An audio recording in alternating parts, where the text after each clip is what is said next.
Salut à tous, c'est Bart et je suis avec ma chère Clary, salut. Bonjour Bart et bonjour tout le monde. J'espère que vous allez bien et on se retrouve pour une critique du Monde de Dory qui est sorti le 22 juin 2016. C'est un film qui dure 1h37 et c'est un film qui a cartonné au box-office aux États-Unis puisque c'est le meilleur démarrage de l'histoire pour un film d'animation avec 136 millions de dollars pour le premier week-end uniquement. C'est la suite évidemment de Nemo sorti il y a 13 ans déjà, ça remonte. Et donc l'histoire du Monde de Dory est censée se passer un an après le premier film. Qu'est-ce que t'as pensé du film, ma chère Clary? Ce qui m'a marqué dans ce film, c'est surtout l'émotion qui s'en dégage.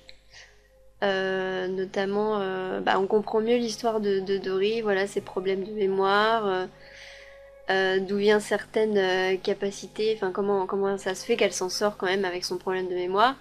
Ouais, c'est une des premières critiques que j'ai faites, je pense, en sortant du film. C'est que j'ai trouvé que c'était un film un peu plus émotionnel que le premier, que Nemo en fait. Je trouvais qu'il y avait plus d'émotion dans ce film. Mhm. Oui, oui, c'est vrai. C'est tout à fait vrai, je suis d'accord. Donc voilà, on va pas reparler du premier film, hein, mais on en fera une critique à part. Donc, le truc, c'est que Marin et Nemo, qui sont deux poissons clowns, vivent avec Dory, donc un poisson bleu qui est surnommé aussi par certains le chirurgien bleu. Parce que l'histoire de ce poisson, c'est qu'en fait, il y a énormément de chirurgiens, je sais pas dans quelle partie du monde, je crois que c'est aux États-Unis, qui possèdent ce poisson dans leur cabinet. C'est pour ça qu'on appelle le chirurgien bleu. Je savais pas. Tu savais pas, bah t'en as. Voilà, et donc le but du film, ça va être que Dory retrouve ses parents qu'elle a perdus. En fait, elle se souvient pas d'où ils sont et où ils sont allés, tout simplement parce qu'elle a une maladie qu'elle définit comme. Un trouble de la mémoire immédiate. D'accord, alors est-ce que tu veux nous en parler un petit peu, avec les termes et tout ça, vu que toi tu connais un peu le domaine, vas-y. Oui, c'est vrai que je connais un peu le domaine. En fait, ce trouble, ça fait beaucoup penser, enfin, en tout cas, moi, ça me fait beaucoup penser à la maladie d'Alzheimer. Je pense que tout le monde connaît un peu ce que c'est. Et du coup, ça peut se comprendre comme étant surtout un trouble de la mémoire, des choses qu'on retient en quelques secondes. À Par court exemple, terme. un numéro de téléphone qu'on doit noter.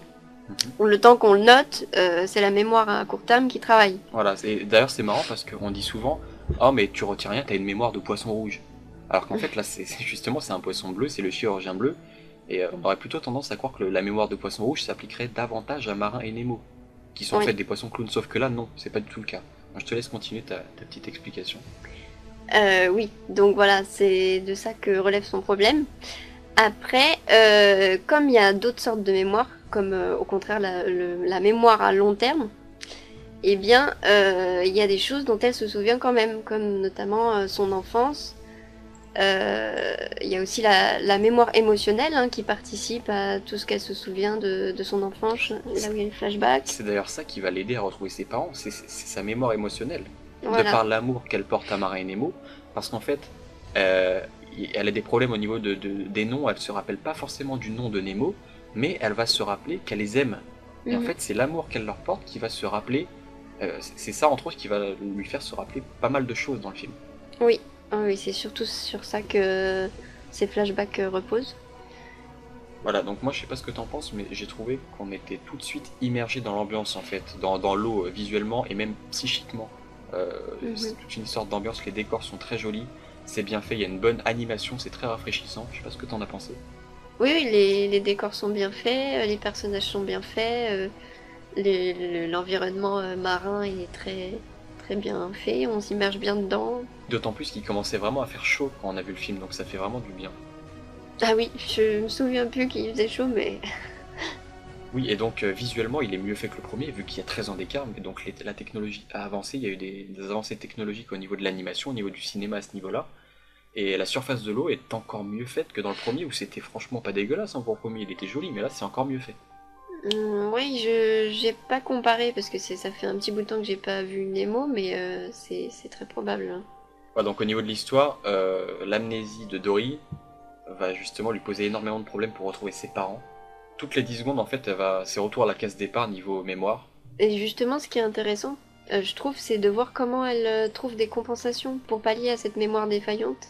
Et elle a toujours en fait, elle a toujours son bon sens qui l'aide à prendre les bonnes décisions au moment où elle est bloquée par sa mémoire. Et d'ailleurs elle dit j'oublie tout au fur et à mesure, il paraît que cette famille, enfin en tout cas je crois. Et donc on va apprendre par la suite que ses parents n'ont pas eu ce problème. Oui, tout à fait. D'ailleurs, je me souviens plus s'il explique l'origine de son problème. Je crois pas, de souvenir, je pense pas qu'ils en parlent. Pour moi, c'est pas ça la portée du film, c'est-à-dire que Ouais. c'est pas le but de savoir comment elle l'a eu. Non. Le but du film, c'est de savoir comment elle va vivre avec Mhm. pour retrouver ses parents. C'est ça la portée, je pense, du film. Comme tu dis, il y a un système de compensation avec le coup du nage droit devant toi, nage droit devant toi, qui est une chanson récurrente qu'elle va Mhm. faire à plusieurs reprises dans le film, qui lui a été apprise par ses propres parents. Oui, oui, non, mais ils font tout pour lui apprendre comment réagir quand elle se trouve bloquée par sa maladie. Et Ils comment font tout expliquer pour, sa maladie. voilà, pour que les autres comprennent qu'elle a un problème et qu'ils soient cléments avec elle. Ce qui fait que justement, je voulais revenir à ça, c'est qu'on sait que les parents n'ont pas le problème de trouble de la mémoire immédiate comme Dory, puisqu'ils savent expliquer parfaitement le problème. Oui, Ce oui. que Dory ne saurait pas faire, elle l'oublierait rapidement. Oui, oui, non, mais on se rend très vite compte qu'il n'y a pas de problème au niveau des parents. Alors il y a un truc que j'ai trouvé assez délirant dans ce film, c'est qu'à un moment, quand ils vont dans l'institut de biologie marine, là, pour essayer de retrouver les parents de Dory de par un flashback qu'elle a eu, t'as une voix qui s'élève et qui dit Bonjour, je suis Claire Chazal, bienvenue à l'institut de biologie marine. Et là, je crois qu'il y en a plusieurs qui étaient complètement. Qui se marraient dans la salle parce que ça, on sait pas d'où ça vient, c'est complètement inattendu. Mais moi, je me suis dit, mais what the fuck, qu'est-ce qu'ils sont en train de faire là? Moi aussi. Claire Chazal dans le film. En fait, ce qui fait rire, c'est que c'est tellement absurde, on s'y attend tellement pas Ouais. qu'il la foutent dans le film que bah, ça en devient drôle. Alors que ça n'a rien de drôle à la base. C'est juste le fait que ça soit une célébrité comme ça qui présente le journal télévisé, donc a été viré, mais. Bon, pour ceux qui n'ont pas vu le film, désolé du spoil. Hein. Ouais, non, mais J'avoue, c'est. la Voilà, faut le surprise. dire, ça fait vraiment marrer. Qu'est-ce que t'as pensé des autres personnages du film, les personnages secondaires? Euh, Bah, dans l'ensemble, je les ai trouvés moins marquants que les personnages secondaires de Nemo. Ah bon? Oui. Parce que, bon, Moi, c'est le contraire. Vas-y, développe. celui que j'ai trouvé le plus marquant, c'était le poulpe. Bah, le poulpe, déjà, il a une façon de se déplacer juste Ouais, énorme, c'est très voilà, et furtif. puis il a une capacité de se mettre invisible. Oui, de se morfondre dans le décor comme un caméléon, en Ouais. fait. Et d'ailleurs, c'est un truc qu'on voit dans le générique de fin, ça. Nous, on a eu heureusement qu'on est resté, on aime bien rester à la fin parce qu'il y a des Mhm. séquences des fois supplémentaires. Il y avait des séquences avec ce poulpe. Et en fait, au bout de la deuxième, en fait, il y a un petit clip au début où il se camoufle. Dans le deuxième, il fait pareil. Et là, j'ai tout de suite compris que jusqu'à la fin du générique, ça allait être pareil.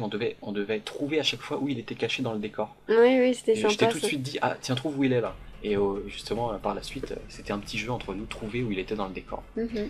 Et ouais, pour revenir à la façon de se déplacer, je sais pas comment on pourrait décrire ça. En fait, c'est très fluide. Il se déplace très furtivement d'un endroit à un autre. T'as l'impression qu'il glisse en fait avec ses tentacules, comme s'il se déplaçait très Oui, rapidement. il fait très espion. Oui, car une des grosses parties des passages où on voit le poulpe consiste à s'enfuir de l'espèce de grand parc aquatique, l'Institut de biologie marine, où sont regroupées un peu toutes les espèces destinées à être soignées puis remises en liberté plus tard. Il y a les trois loutres aussi, est-ce que tu t'en rappelles? Les trois loutres, ah oui, qui sont sur leur Les espèces- rocher là. Oui, les espèces de phoques. Ouais, ils apparaissent voilà, de manière anecdotique, mais ils sont marrants. Oui. J'ai trouvé ça comique parce qu'il y a un petit effet de running gag à plusieurs reprises dans le film. C'est-à-dire qu'il y a une des trois loutres qui est rejetée par ces deux Mhm. compères qui sont justement qui prennent toute la place sur le rocher, c'est un petit peu les pachas. Et l'autre c'est un peu la victime, il a une gueule assez chelou, c'est genre la tête de turc, tu vois, qui se fait dégager du rocher à chaque fois, je trouvais ça assez marrant. Sinon, il y avait aussi un duo comprenant une baleine qui est aveugle et le beluga, qui est doublé par Kev Adams. Et bon, en général, voilà, je parle vite fait du doublage de Kev Adams, ce n'est pas parce que j'apprécie pas ce qu'il fait en général que j'ai trouvé le doublage mauvais, j'ai trouvé il doublait bien. Je sais pas Ah ce que t'en non, as ça pensé. allait très bien avec le personnage, c'était une bonne voix. Et donc le beluga qui a des problèmes de sonar au début du film, qui sont Mhm. réglés à la fin. Ouais. Et Et parce la qu'en fait- baleine qui est aveugle. Voilà, Donc parce ils ont qu'en tous fait, les deux un oui, problème. tous les animaux de cet endroit ont un quelconque problème, un problème spécifique. Et voilà, un sonar qui va aider l'équipe à retrouver un petit peu où ils sont au niveau du camion à la fin quand ils sont emprisonnés, Oui, oui. quand ils sont Mm. emmenés et qu'ils doivent s'échapper. Et ben c'est le beluga qui va avec son sonar, avec ses ondes, il va se prendre la tête en mode pouvoir magique, pouvoir psychique, Mhm. pour retrouver, c'est un peu surréaliste, c'est un peu du fantastique parce qu'en vrai ça se passe pas comme ça. Ouais, normalement c'est valable que sous l'eau. Hein. Voilà, il y a une espèce de mise en profondeur au niveau de la caméra, genre je crois que l'écran devient gris, t'as un espèce de sonar comme pour dire c'est mission spéciale, machin, Mhm. petit effet spécial. Et j'ai trouvé que c'était vraiment un point fort, moi, les personnages secondaires de ce film, en fait. Bah, c'est marrant, on n'a pas eu la même impression parce que moi je me souviens plus des personnages secondaires de Nemo. Je pense qu'avec le temps, voilà, ça fait moins longtemps que j'ai vu Dory, donc. Oui, et je voulais dire un truc, Dory, forcément, c'est la tête d'affiche, c'est le personnage principal, mais j'ai trouvé vraiment Marin et Nemo en retrait dans ce film. Non pas Ouais, parce ça que, c'est vrai, oui. comme s'ils devaient être là pour dire, eh, vous avez vu, c'est la suite du premier, il y a toujours Marin et Nemo, hein, vous inquiétez pas, c'est la même série. Ils ont peu d'intérêt dans le film. Je trouve qu'ils dégagent pas grand-chose. On se souvient très peu de leur dialogue et de ce qu'ils font, de leur vraiment, de leur intérêt réel en fait. Ouais, oui, oui, enfin, c'est un peu, ils sont là pour faire comme l'a fait Dory, les aider, les suivre dans leur aventure, mais Mais du coup, c'est des personnages vraiment secondaires qui ont pas un intérêt ouais. très élevé, à part la nostalgie de les revoir pour ceux qui ont vu le film il y a 13 ans. Mhm. Oui, dernière petite chose, j'ai trouvé que l'histoire, de par tous les flashbacks, parce qu'en fait la structure du film, c'est les flashbacks continus au fur et à mesure du film qui sont dispersés dans le film, qui vont l'aider à progressivement retrouver les souvenirs, qui vont lui permettre d'aller à certains endroits du film pour retrouver ses parents. Ouais, Donc en fait, on en a parlé un petit peu avant de faire la critique, sur le moment quand on regarde le film, c'est bien fait, et ça ça, donne de l'émotion, c'est exactement, justement, ouais. on est touché, franchement l'histoire des parents, je l'ai trouvée vraiment touchante. Mhm. Et on n'a pas parlé des séquences où il y a Dory petit, elle a une bouille d'enfer, elle est vraiment mignonne, elle est à fond, on fond quand on la voit, quoi. Elle est vraiment Ouais. très bien faite. Voilà, c'est une histoire qui est peut-être un peu plus décousue. À long terme, je crois que quand les années vont passer, on va moins bien s'en rappeler que l'histoire de Nemo qui est plus ancrée en fait dans une structure de base plus solide que des flashbacks continus. Moi, je pense que c'est quelque chose qui est moins dans l'émotion Nemo, donc et plus Un petit peu moins, il y en a quand même, hein, mais, on est moins dans le recul avec Dory, parce qu'on est plus dans l'émotion sur le moment, on va ressentir avec les flashbacks et mais à long terme, c'est peut-être un peu plus difficile de se souvenir de l'ordre des péripéties et des flashbacks en fait qui sont un Mm. peu dispersés, mais qui sur le moment amènent bien l'action en fait. Voilà. Oui, oui. Alors les musiques, on passe rapidement sur dessus avant de donner la note. Oui, parce que honnêtement, je ne me souviens pas d'une musique marquante. Pareil, je me souviens pas d'un seul thème qui revient, qui nous marque. C'est le problème à chaque fois qu'on évoque, c'est-à-dire que c'est pas marquant, c'est des thèmes d'ambiance, des musiques d'ambiance, qui parfois sont très jolies, hein. Franchement, Mhm. et je me rappelle, c'est juste en fait des bribes de souvenirs. On se rappelle que la musique était bien et émotionnelle Oui, au moment, qu'elle accompagnait bien le moment, sur le mais moment, mais à long après... terme, tu t'en rappelles pas quoi. Alors la note. Bah moi, j'ai noté 16,5. Alors c'est assez drôle parce que avant de lui demander la note, j'ai écrit sur le bloc-notes ma note et pour voir justement pour pas qu'on s'accorde, pour pas qu'on se cale l'un sur l'autre. Et j'avais noté exactement la même note que toi, 16,5. Voilà, donc comme quoi on s'est pas Ah, ça accordé. peut arriver, hein. Alors au début je vous avoue que je pensais à 17 parce que quand je suis sorti de la salle et tout, j'ai trouvé que vraiment c'était génial, tout ça, bon, pas exceptionnel mais quand même très bien fait. Mais à froid je retire un demi-point pour voilà, la musique qui est pas très marquante. Et à long terme peut-être l'histoire qui est un peu décousue et qui ne revient pas forcément bien en tête par rapport à Nemo. Voilà. Ouais. Donc 16,5 tous les deux. Un très joli film d'animation, allez le voir quand même. Ah oui, oui, oui, ça vaut le coup quand même. Non, Et rien que pour l'émotion, hein. voilà, C'est bon. moi je le dis, je l'ai même préféré, je pense, un peu plus que le premier. Je trouve qu'il y a plus d'émotion. Je pense moi, je les mets au même niveau. Ils se Voilà, complètent en fait. voilà, c'est ça, Voilà. oui. Vous voyez les deux, c'est de très bons films dans tous les cas. On espère que vous avez apprécié notre critique. On vous dit à la prochaine vidéo. Allez au cinéma et Oui, et amusez-vous bien, passez un bon moment, et à la prochaine. salut tout le monde.